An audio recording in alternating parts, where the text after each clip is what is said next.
Olá, meu amigo, minha amiga. Estamos de volta com mais um Portal do José.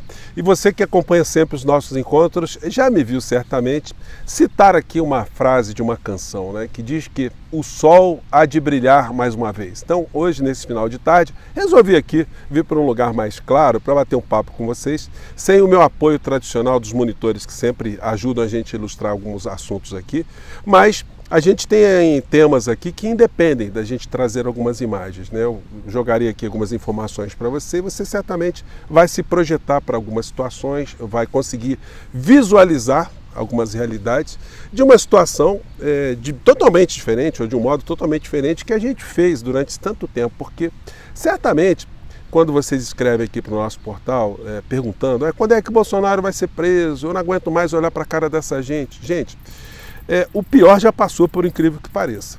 Nós estávamos aqui no ano passado em situações absolutamente temerárias, para dizer o mínimo. Então hoje a gente conseguiu virar uma página, temos um governo democrático e temos uma série de questões também para a gente enfrentar, assim que a gente conseguir remover de uma vez por todas o discurso insano das pautas do cotidiano.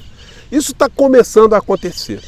Ontem, na manifestação da Avenida Paulista, a gente pôde tirar vários ensinamentos e eles estão aí.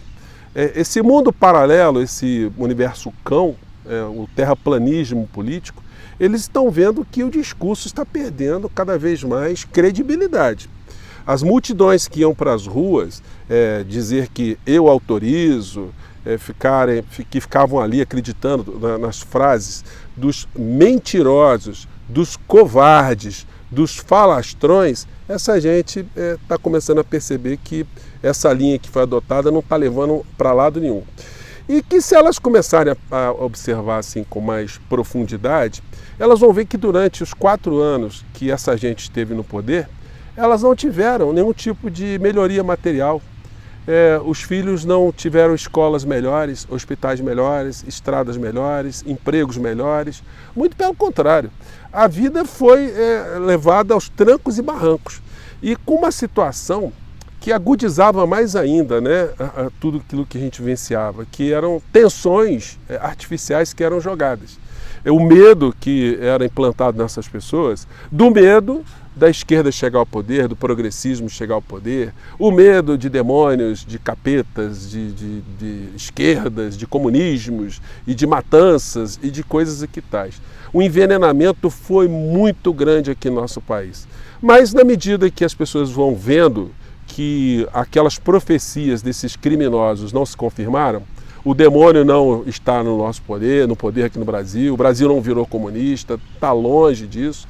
Nós não viramos a Venezuela, não viramos Cuba, as famílias não foram atacadas, não teve ideologia de gênero colocada em escola alguma, igrejas não foram fechadas, então essas pessoas vão lentamente percebendo algumas situações, sobretudo aquelas que fazem parte do extrato da baixa renda aqui no nosso país, que começa a ver alguns ganhos, né, para suas vidas, para suas famílias, para suas condições materiais. Mas falta muita coisa. E hoje eu quero conversar com vocês já sobre situações aqui da nossa realidade, para tentar mostrar aqui para vocês que o momento da gente se estressar com a insanidade, isso já passou. A gente precisa combater essas criaturas. Mas agora o momento é completamente diferente. Bom, vou falar com vocês sobre algumas questões muito importantes depois do dia de ontem, algumas consequências, repercussões e sobre também essa realidade que a gente vai começar a dar mais atenção em espaços como o nosso portal. De uma maneira geral, todos os canais de esquerda, os canais progressistas ficaram muito amarrados, tentando sempre reagir, né, numa posição reativa à insanidade, porque isso deixava a gente absolutamente abismado, como é que essas pessoas eram capazes de fazer aquilo que elas faziam e ainda ter uma figura na presidência da República que ajudava com que essas situações todas poluíssem, né, o debate público aqui no nosso país. Bom, então eu vou conversar com vocês sobre alguns fatos específicos de ontem, algumas consequências, o que a gente pode fazer e também algumas reflexões críticas que está havendo, inclusive dentro do partido, que é o maior partido de esquerda no nosso país e que tem o presidente da República, o presidente Lula, mas que tem pessoas dentro da própria instituição que estão levantando algumas questões críticas que nós aqui no nosso portal também já levantamos algumas vezes, vamos ter que jogar mais situações ainda ao debate. Mas antes de mais nada, quero convidar você, que está chegando agora ao nosso portal e não nos conhecia, para que você se inscreva aqui conosco. Você que é muito bem-vindo, muito bem-vinda. Conheça também os nossos outros vídeos. Se você gostar, compartilhe, recomende. E não esqueça, dê o seu joinha, mande seu comentário e, se puder, se inscreva também no nosso clube de membros. Tá legal? Então, gente, eu estou vendo hoje nas redes sociais, nesse final de dia, esse universo paralelo que não se cansa. É um envenenamento tão grande, é uma espécie de autoenvenenamento. Eles acreditam nas suas próprias falácias, nas suas próprias farsas e falam com muita firmeza disso, né? Como eles sabem que a maior parte dos seus públicos são pessoas que não têm uma capacidade de reflexão crítica muito grande e, mais do que isso, né, se fecharam numa grande bolha de insanidade, de desinformação, então o que eles continuam a jogar, as pessoas vão acreditando. Então ninguém que foi ontem à Avenida Paulista pode desacreditar quando um Gustavo Gayer da vida chega hoje num programa de televisão lá em Goiânia e bota nas redes, né, que tinha quase 1 milhão de pessoas lá ontem na Avenida Paulista. Bom, se tinha tanta gente assim, então era para as instituições ficarem preocupadas. Todos nós aqui estaríamos preocupados, porque depois de tudo que aconteceu, ter 1 milhão de pessoas mobilizadas na Avenida Paulista para alguma coisa, enfim. Mas que coisa seria essa? Como eu disse para vocês, todos os propósitos são artificiais e fracassaram. Essa gente não está acostumada a lutar por igualdade, direitos humanos, direitos de minorias, por afirmações sociais, por protestos contra a entrega de setores da nossa pátria. Não, essa gente estava querendo quebrar instituições, criar modelos ditatoriais, calar os seus opositores, estigmatizar os seus opositores, e esses propósitos todos foram derrotados, eles foram por água abaixo.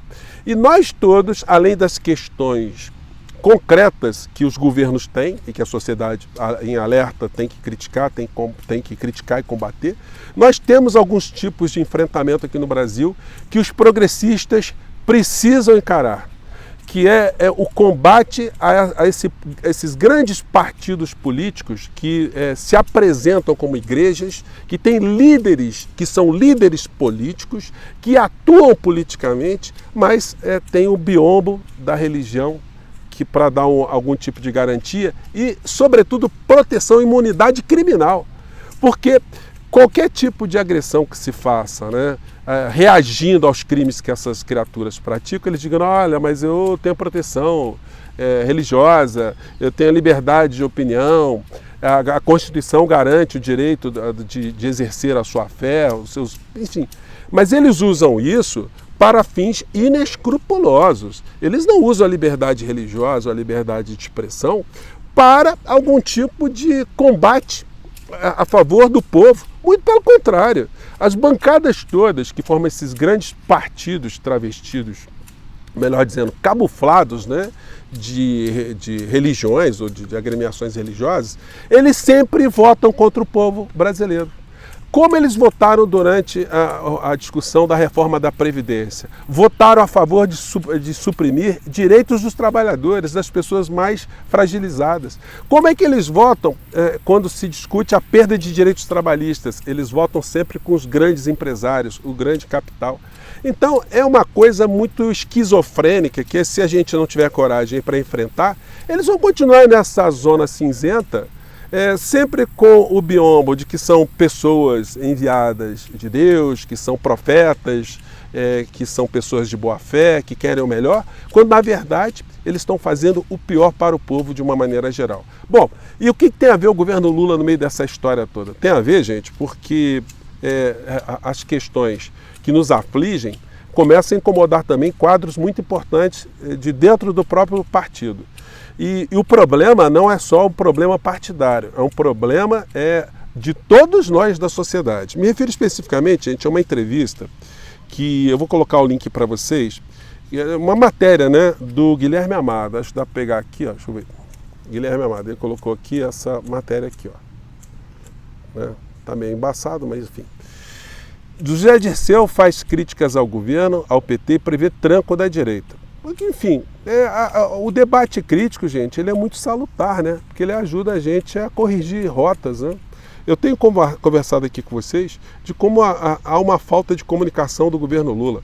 E a falta de comunicação não é para fazer publicidade, é para levar politização. Comunicação é politizadora. Por que os juros do Banco Central é fixado daquela forma? O que se pode fazer? Se isso não for rompido, se isso não for modificado, o que vai acontecer com o nosso país? Quanto tempo a gente vai ficar nessa situação? Então são situações muito importantes. E ele coloca aqui: hoje o PT é o partido de maior apoio popular, de melhor imagem, mas o partido não é nem 10% do que deveria ser. Nós temos um problema sério no PT e na esquerda, disse Disseu. Nosso governo tem problemas de governabilidade, organização, de avaliação de cada ministério. Avaliou. Mais à frente ele disse: eu não sei qual é o problema. Tem medo de militância, do debate, da discussão, da mobilização da militância? Perguntou. Onde se discute isso? Ou não é para discutir e fazer de conta que está tudo bem? Ou não se pode discutir mais? Às vezes fico com a sensação de que você começa a discutir um pouco e fica inconveniente, indesejável, completou. Aqui no nosso portal, muitas vezes, né, quando a gente faz algum tipo de apontamento crítico, né, muitas pessoas falam: olha, não é hora de falar disso, você prejudica o governo, você acaba dando munição para a direita. Gente, nós não estamos num momento onde o debate está apenas no campo da racionalidade. Nós estamos numa guerra contra pessoas insanas, criminosos, inescrupulosos, falsos líderes que se utilizam da religião para fazer proselitismo político. E isso exige de todos nós uma firmeza, né? Uma coragem para enfrentar essas questões, colocar bem aberto, porque são dessas formas, ou é dessa forma, né, que a gente ajuda a politizar a sociedade de uma maneira geral. É isso que eu faço aqui no nosso portal todos os dias com vocês, né? Gente, hoje eu vou ficando por aqui. O papo foi só para dar as primeiras falas de que nós vamos começar aqui a analisar criticamente uma série de situações do nosso país, do governo atual, e sem esquecer de combater essa gente tão criminosa, né, que esteve no poder aqui no nosso país, mas ainda bem estão aí no rumo da papuda e da colmeia. Eu fico por aqui, um grande abraço, tchau!